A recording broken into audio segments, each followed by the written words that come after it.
Ok, Salmo 37. E o pastor estava a falar sobre a situação na Ucrânia e o sofrimento que nós vemos na Ucrânia. E não só. Nós vemos a mesma coisa em quase todo o mundo, não é? Tanta injustiça neste mundo. E quando eu penso em injustiça, penso muito em Moçambique. É toda a África. Mas nós temos um projeto em Moçambique com um casal missionário lá. Estamos a tentar ajudar crianças hospitalizadas, mas tanta injustiça. Há poucos que têm muito e o povo... Eu estive lá. ok. Sabe como é que é? E o povo não tem absolutamente nada. E nós vemos as crianças que não fizeram nada para merecer esse tipo de vida, o estilo de vida, não é? E há tanta injustiça e temos de ser honestos connosco mesmo, não é? Quando nós vemos isso, somos tentados a dizer, Deus, então porquê que é assim? Porquê que é assim? Porquê que os bons sofrem mais do que os maus, muitas vezes, não é? Os maus, muitas vezes, os perversos têm tudo. E os justos, muitas vezes, não têm para suprir as necessidades. E Deus é um Deus todo-poderoso, é o dono de tudo, é um Deus soberano, não é? Nós acreditamos nisso, não é? Sim, então, todos nós acreditamos sim, ok. Não, eu também. Mas, na prática, às vezes, estamos tentados a pensar, mas Deus, porquê que não faz algo aqui que é preciso? Nós não estamos sozinhos, não é? Porque a Bíblia também fala muitas vezes, e os Salmos, quantos Salmos falam sobre isso? A injustiça que existe no mundo. E porquê que os perversos ganham mais? Porquê que os perversos têm mais sucesso na vida? Mas uma coisa temos de ter em mente quando pensamos assim. Pode parecer assim neste momento, ou neste pequeno tempo que nós estamos aqui neste mundo. Mas Deus é juiz, Deus é justo, Ele sabe perfeitamente o que é que está a passar aqui e podemos ter certeza que um dia Ele vai resolver tudo. Ele está a praticar justiça agora, mas Ele vai resolver tudo. Mas eu gostava de... eu escolhi este Salmos 37 porque o salmista, Davi, ele fala sobre a nossa atitude para com estas injustiças. Como é que devemos enfrentar essas injustiças? Porque muitas vezes nós temos uma ideia diferente do que a Bíblia. Quando existe injustiça neste mundo, normalmente qual é a primeira coisa que o povo faz?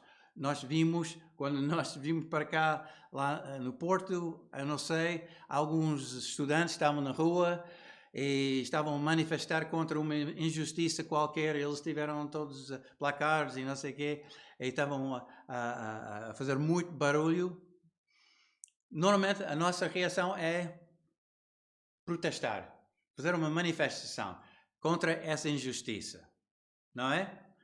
O que acontece muitas vezes, ou pelo menos nós vimos isso lá nos Estados Unidos, o que acontece muitas vezes nessas manifestações contra injustiças?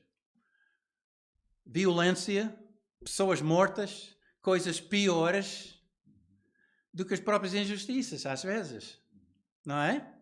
Porque esta é a nossa maneira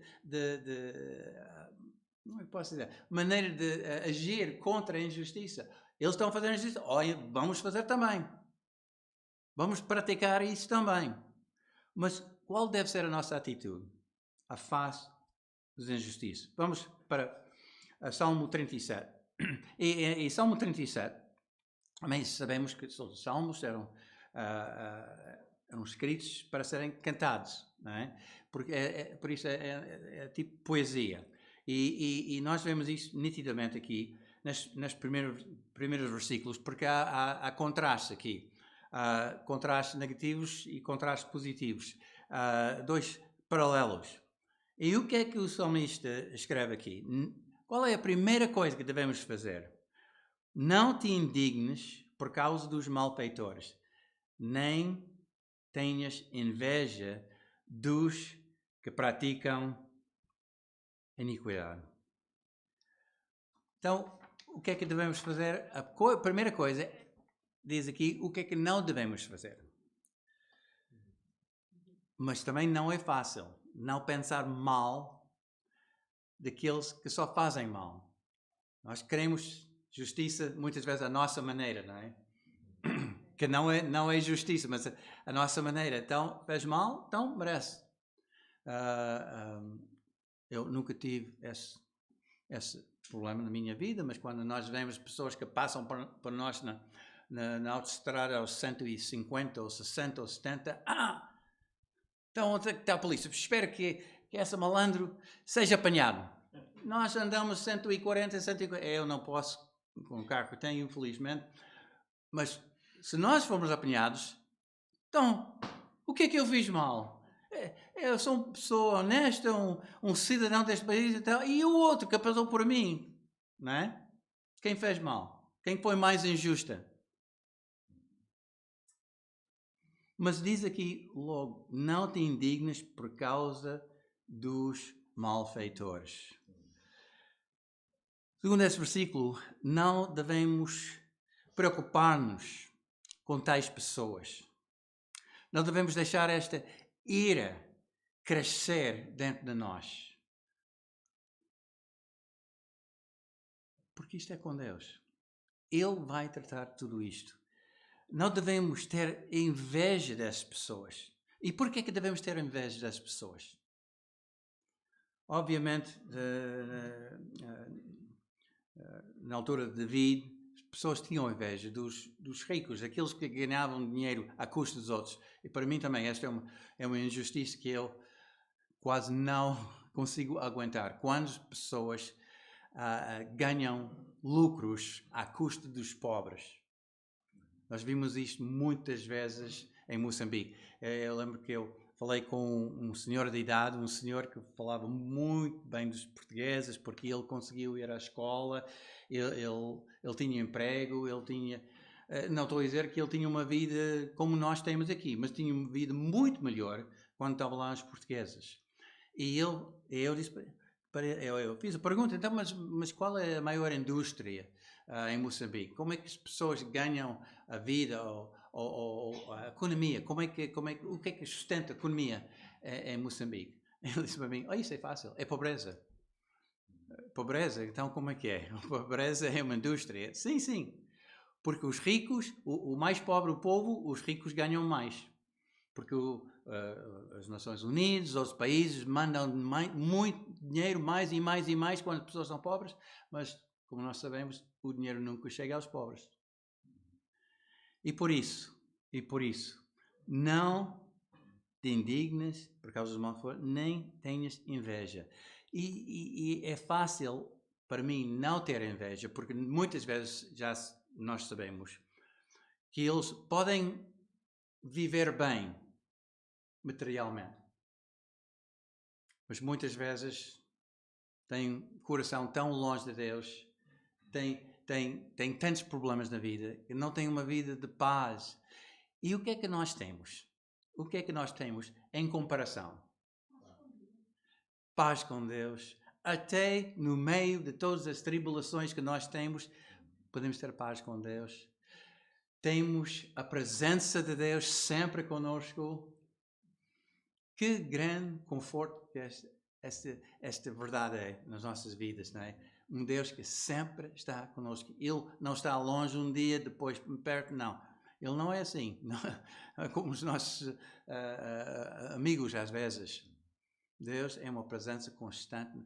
E, melhor ainda, o que é que nós temos para o nosso futuro?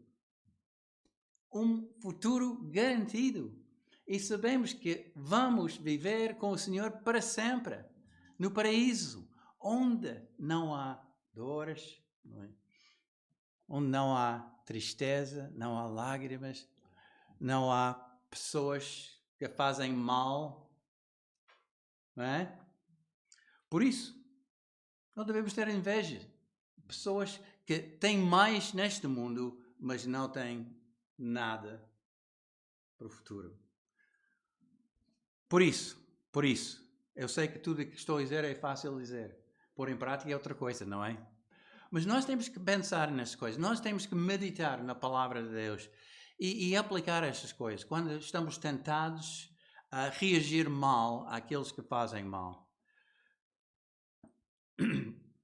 Mas mais uma razão também porque que não devemos ter inveja é que também nós sabemos que os malfeitores um dia serão destruídos. E a imagem aqui é interessante, a imagem aqui é da colheita.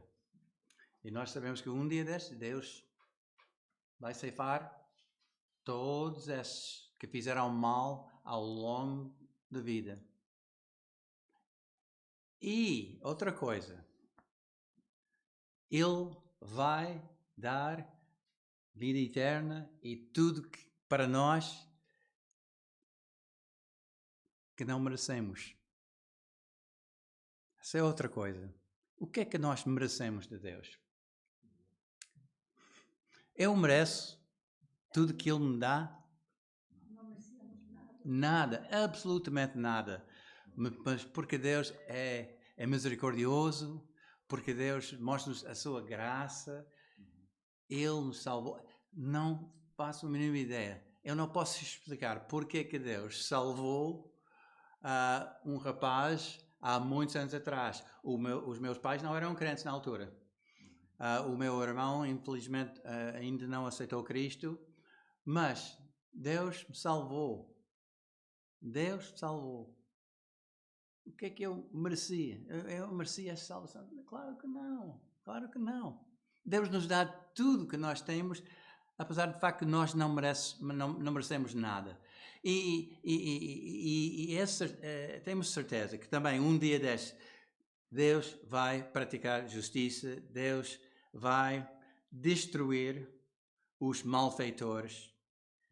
E podemos ter certeza, e na altura certa, isso é outra coisa, não é? Muitas vezes nós queremos justiça já. Deus não faz as coisas assim. Ele sabe perfeitamente, ele tem um plano, tem um projeto para tudo que ele faz, ele sabe perfeitamente o que é que está a fazer.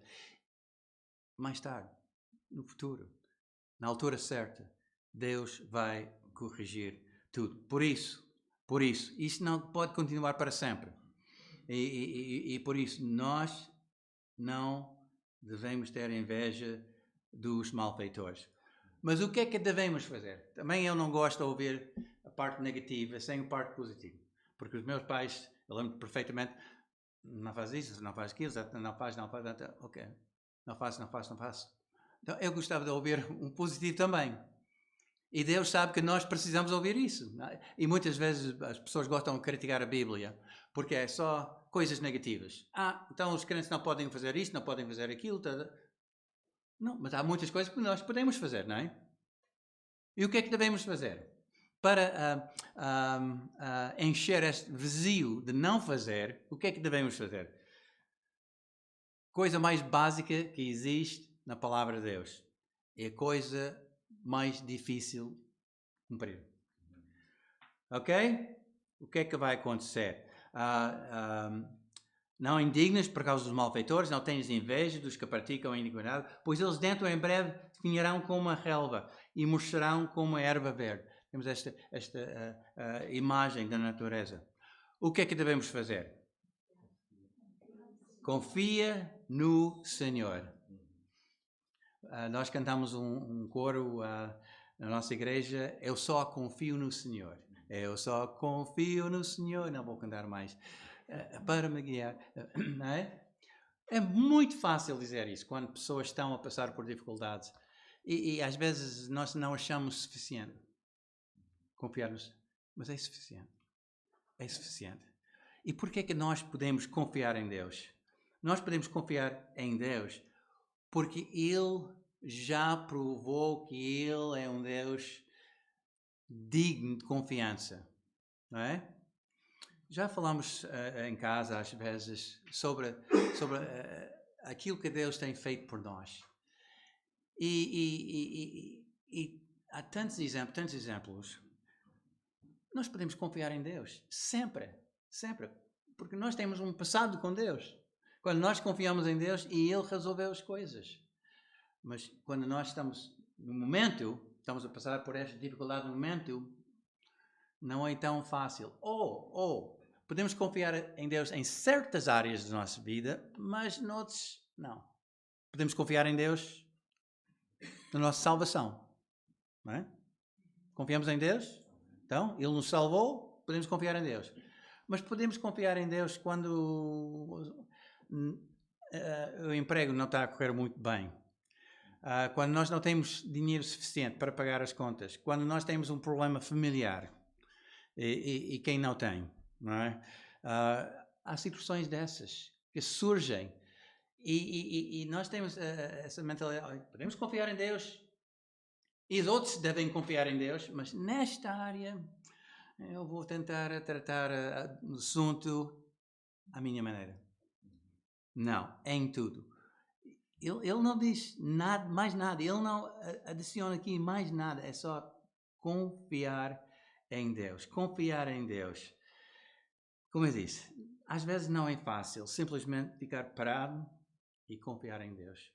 Já tive tantas oportunidades ao longo da minha vida para aconselhar pessoas e muitas vezes eu quero dar conselhos sábios, mas às vezes não há nada mais que possamos dizer, não é? Não há nada mais. É só confiar em Deus. Eu não sei muitas vezes o que Deus está a fazer. E nós não devemos ser como os amigos de Jó. Então, aconteceu, então, perdeu todos os bens, perdeu isto, perdeu aquilo, a família, porque então está em pecado. Jó nunca fez nada para merecer aquilo que ele sofreu. Às vezes a única coisa que podemos dizer é confiar em Deus. E sabemos outra coisa, que estes problemas que nós temos no momento, normalmente não são problemas de longo prazo. Mas quando nós sentimos essa dificuldade, essa tribulação no momento, achamos que é de longo prazo. Salmista Davi, o que é que ele disse a Deus? Quanto tempo vou sofrer isto? Quanto tempo? Deus, não estás a ouvir a minha petição? Não estás a ouvir a minha oração? Quanto tempo? Mas sabemos que Deus respondeu na altura certa, na altura de Deus, e Davi venceu os inimigos e tornou-se rei de Israel, mas também não foi uma vida fácil que ele teve, não é? Ele sofreu muito, mas ele podia dizer aqui, confiar no Senhor. Não é preciso fazer mais nada, não é preciso. Há muitos que gostam de confiar na sua própria inteligência ou na sua própria sabedoria. Vou dizer algo aqui que se calhar não devo dizer, mas vou dizer. Antigamente eu ia a mais conferências sobre isto, sobre aquilo, sobre aconselhamento, sobre como crescer a igreja, sobre como fazer tudo isto na vida cristã. Hoje em dia cheguei à conclusão que muitas vezes essas conferências, eu não estou a dizer que não são boas, nós não devemos participar. Muitas vezes nós estamos a ouvir a ideia de uma pessoa que conseguiu fazer qualquer coisa e agora podemos aplicar a mesma lição à nossa vida e tudo vai correr bem. Já ouvi isso tantas vezes em relação ao evangelismo. Só tem que seguir estes passos. E normalmente quando um livro começa com passos ou segredos, não quero ler, porque não há passos, não há segredos. Mas se seguirmos estes passos, 1, 2, 3, 5, 6, então a pessoa vai entregar a sua vida a Cristo. Já vi, tentei fazer isto tantas vezes, cheguei ao último passo, então, agora, queres aceitar Cristo? Não. Porquê? Então, vamos voltar para trás. Se calhar eu fiz mal aqui no segundo ou terceiro passo. Mas não funciona assim. Já vi pessoas que aceitaram Cristo através de um testemunho mal contado. Através de uma coisa tão simples. Eu lembro perfeitamente. Hoje em dia é difícil lembrar perfeitamente, mas eu lembro perfeitamente. A nossa igreja, tivemos um pregador convidado dos Estados Unidos. E para seguir a pregação dele, eu fiquei brilhado. Eu não consegui saber o que é que ele... Em inglês, não o que é que ele queria dizer. Muito menos em português, quando foi traduzido. O que é que acontece? Depois da pregação, estava a pensar, então, isto foi perda de tempo, desculpe. Porque é que fomos à igreja para ouvir isso? Eu ia para trás, para sair e vi uma eu vou dizer aqui, senhora da igreja, não era irmã na altura. Ela estava lá atrás. Ele estava a chorar. Ei, o que é que ele disse para fazer chorar? Eu fiquei, então, o que é que está a passar? Então, o pregador disse algo, não gostaste, não sei o quê. Não, pastor, pela primeira vez percebi que era pecadora, que eu preciso aceitar Cristo, quero aceitar Cristo como meu Salvador. Eu disse, olha para ela, o quê? Depois dessa pregação, como é que é possível? E eu fiz essa pergunta. Tem certeza? Mas Deus usou a pregação, obviamente, através da palavra de Deus. Deus usou a pregação para tocar o coração dele. E por que é que ele fez isso? Só para provar que ele é Deus. E as pessoas não vão ser salvas através das minhas pregações, através dos meus passos, os meus programas. Não. Eu dou graças a Deus, porque nós temos um Deus que nos surpreende. Não é? E Ele salva pessoas quando nós não temos qualquer ligação com essa pessoa. A única coisa que nós temos de fazer é ser fiel e pregar o Evangelho àqueles que precisam de ouvir. Por isso, nós podemos confiar em Deus. E temos esta ideia de confiar implica fé. Muito fé em Deus. E, segunda coisa que devemos fazer. Não para aqui com confiar, porque tem duas coisas negativas, tem que ter duas coisas positivas, não é? Confiar no Senhor e... exatamente. E faz o bem. O que é que isto quer dizer? Faz o bem. Nós vemos Jesus nos Evangelhos e muitas vezes enfatizamos certas coisas que Jesus fez.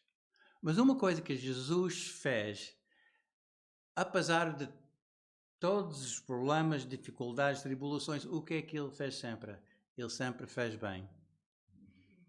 Eu gosto de usar a ilustração dos 10 leprosos. Já preguei tantas vezes sobre os 10 leprosos. E qual é a pregação, normalmente? A castigar os 9 que não voltaram para dizer obrigado.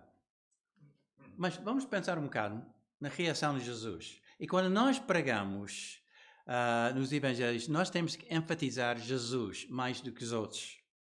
Não é? O que é que Jesus fez?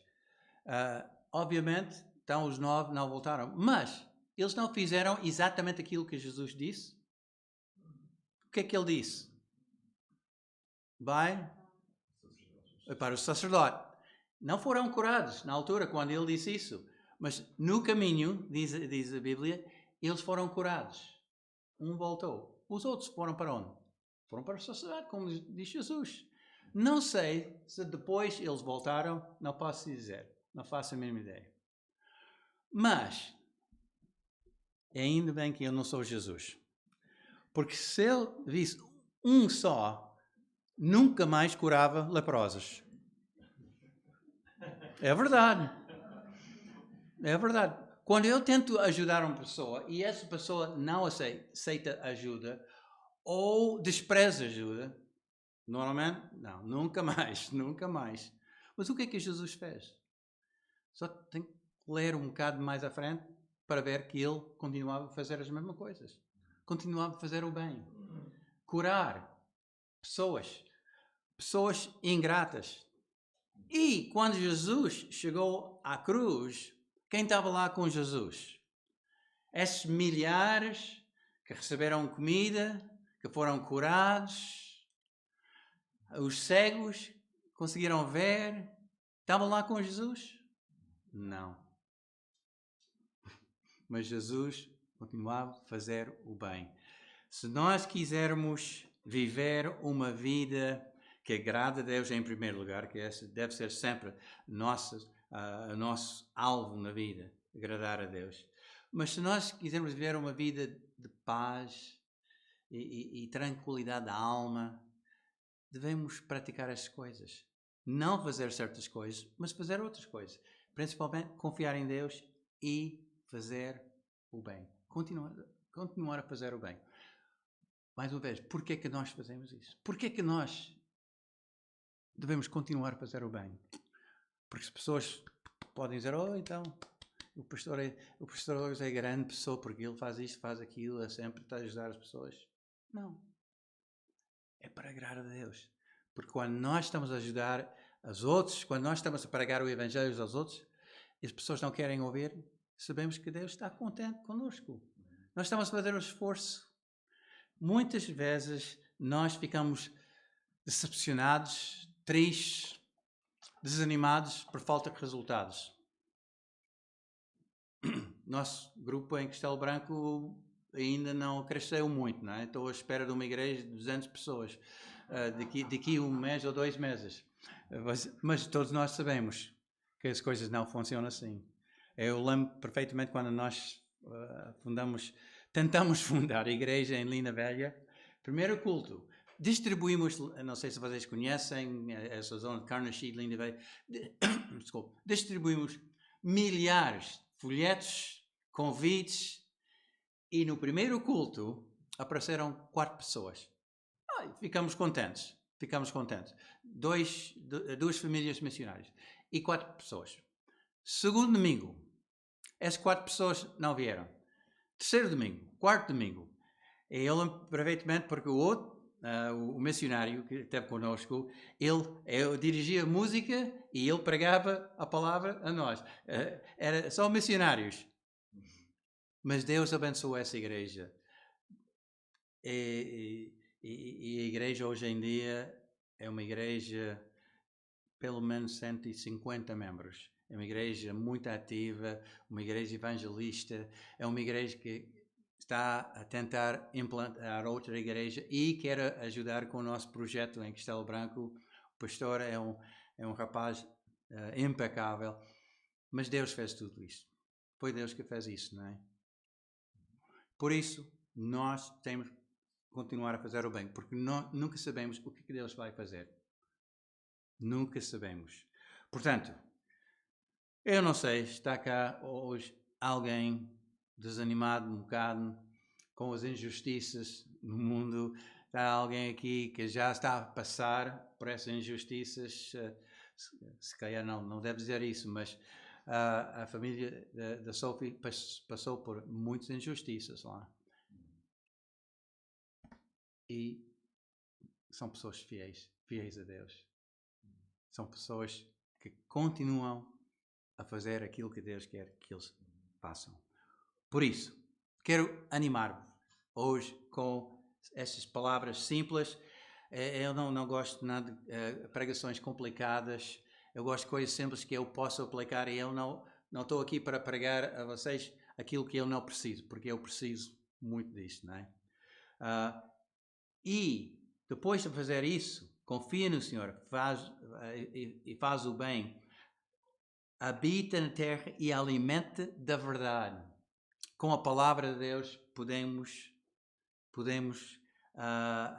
ficar firme. Mas é preciso alimentar-nos da palavra, não é? Agrade do Senhor e Ele satisfará os desejos do teu coração. Quando nós fazemos isso, quando nós fazemos tudo que agrada a Deus, é interessante que ele diz aqui, satisfazer os desejos do teu coração. Mas o que é que... Vocês sabem porque é que isto acontece? Porque os nossos desejos não são os mesmos que nós tivemos antes. Ele altera os nossos desejos. E os nossos desejos, em vez de ter um desejo de ter mais e melhor e viver como os ímpios, os malfeitores, nós temos outros desejos. Desejos eternos. Desejos para agradar ao Senhor. Por isso, este é o meu conselho de hoje. Confiar no Senhor. E fazer o bem. Porque Deus vê tudo. Eu dou graças a Deus por isso, porque às vezes quando nós olhamos para trás e ver os resultados do nosso ministério, confesso que eu fico um bocado desanimado. Gostava de ter visto muito mais. Muitas igrejas plantadas, muitas almas convertidas. Não aconteceu. Mas Deus sabe o nosso coração. Deus sabe. E não vamos desistir. Eu vou terminar com esta história. Nós temos um vizinho. Dos descrentes, ele é o meu melhor amigo. E eu passo horas. Às vezes passo mais tempo com ele na garagem do que com a Xara em casa. Mas nós temos conversas, muitas conversas, estou a brincar. Mas nós temos muitas conversas lá na garagem. E nós tentamos evangelizá-lo tantas vezes. Ele já ouviu o Evangelho. Eu não sei como é que eu posso explicar o Evangelho melhor. Ele já ouviu tantas vezes, mas ainda não aceitou Cristo. Como é que pode ser? Chama aquele pastor complicado. Mas eu tenho que confiar em Deus, não é? Tenho que confiar em Deus. E eu tenho que continuar a compartilhar com ele o Evangelho. E há outros assim. Mas eu sei que Deus, Ele consegue ler os nossos corações. Ele sabe que o nosso desejo é que o Jorge seja salvo. E eu desejo de Deus também. Eu disse ao Jorge, não sei quantas vezes, esse é o desejo de Deus, a tua vida. Quer que tu sejas salvo. Está bem, ok. Essa é a resposta dele. Pronto. Temos que confiar em Deus e fazer o bem. Vamos orar. Nosso Deus e Pai, antes de mais, queremos agradecer por tudo que tens feito nas nossas vidas. Porque também, às vezes, Pai, somos como os leprosos que receberam a cura, que foram abençoados de uma forma impressionante e não voltaram para dizer obrigado. Tu tens feito tantas coisas por nós e, sobretudo, tu nos salvaste. Tu fizeste nos nossos corações aquilo que nós nunca podíamos fazer. Por isso, Pai, nós queremos fazer tudo que te agrade, Pai.